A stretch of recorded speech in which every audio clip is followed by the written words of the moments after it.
Ce sont des candidats plutôt décontractés que nous rencontrons ce matin devant ces centres de composition de la Riviera Palmeraie et de la Riviera Golf pour les épreuves orales du BEPC. J'étais là pour les épreuves orales et quand j'ai fini, maintenant je vais aller réviser pour les épreuves écrites le lundi. Je suis là pour passer l'épreuve orale que nous connaissons bien l'anglais. Je suis prête. Et puis c'est ma matière préférée donc je crois que je vais être au top. Concentration oblige, les cours des centres de composition sont vides, les salles refusent du monde. Tous des candidats confiants mais quelque peu stressés qui attendent leur tour. C'est bien passé. Oui, je pense que je peux avoir une bonne note. Je suis un peu stressé parce que je passe ce soir donc je suis en train de réviser. Pour cette première journée d'oral en anglais, les professeurs jugent satisfaisant les niveaux des élèves. Concernant le niveau, les 5 qui sont passés, je peux dire qu'il y a plus de 3 qui ont le niveau. Quand on fait la moyenne, c'est bon. Ce responsable de centre, lui, est ferme sur l'intolérance des cas de fraude.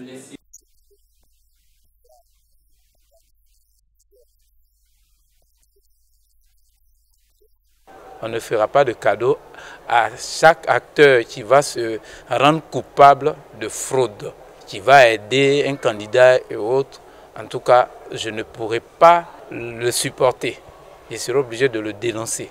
Ils sont 509 609 candidats sur le territoire, parmi lesquels 25 060 au test d'orientation en seconde. Les épreuves écrites démarreront le lundi 14 juin prochain.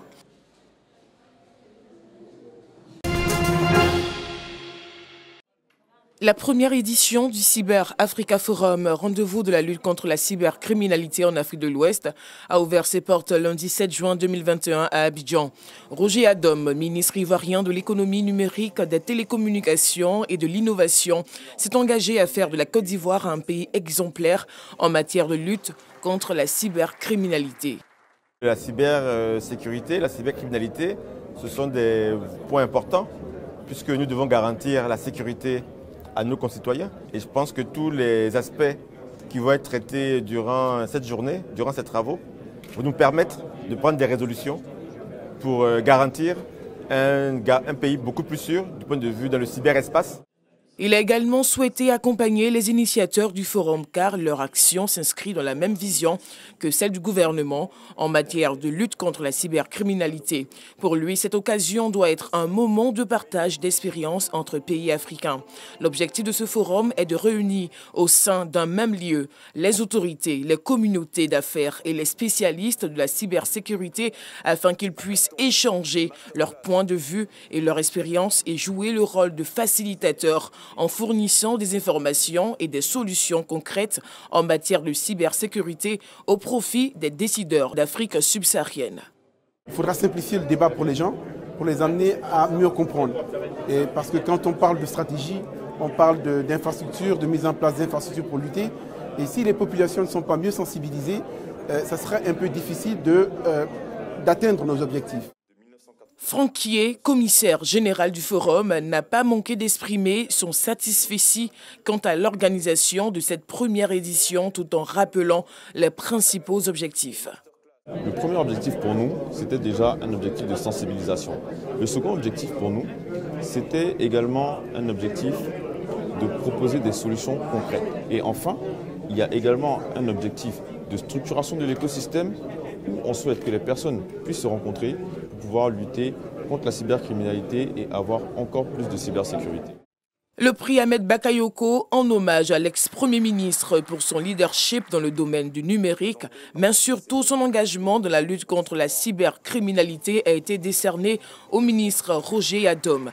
Une minute de silence a d'ailleurs été observée en la mémoire de l'illustre disparu. Organisé par la plateforme CyberOps, ce forum, selon Franck Kié, compte s'imposer en Afrique noire francophone. Ambiance festive à la mairie annexe d'Atekoubé, transformée pour la circonstance en un cadre de célébration de la fête des mères. Ces mères ont reçu des vivres et non-vivres, des dons composés de bouteilles de gaz, de pagnes, de cuvettes, de sacs de riz et de pâtes alimentaires. On nous a magnifiés, on nous a honorés. Vraiment, c'est un sentiment de joie. pour nous les femmes. Ça nous fait rappeler.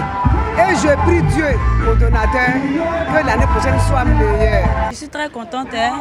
On remercie les donateurs. Je vais utiliser cette bouteille à la maison pour préparer, donner à ma famille et tout. Estimé à 10 millions de francs CFA, ce don est une initiative d'un fils du village de Lokodjro, Antoine Dibidjama, coordonnateur du mouvement citoyen Génération Gagnante des 23 villages à Tchan. Merci, chère maman, de nous supporter malgré nos caprices. Merci de toujours nous pardonner malgré nos méchancetés. Votre place pour l'harmonie de notre société est primordiale.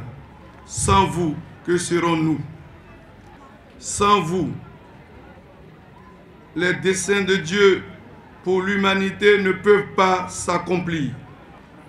Cette action de solidarité vise à accompagner la politique sociale du gouvernement, selon Maïsan Kofi Noël, représentant le président du mouvement citoyen Génération Gagnante. Génération Gagnante, notamment la section Achan, a initié cette fête-là pour que nous puissions être aux côtés de nos mamans d'Atekoubé. C'est ce que nous demandons, pour que l'ensemble de nos coordinations puissent être aux côtés des populations, parce que le partage, il n'y a rien de tel et c'est ce qui est important. Plus de 450 femmes de la commune d'Atekoubé ont été honorées lors de cette célébration.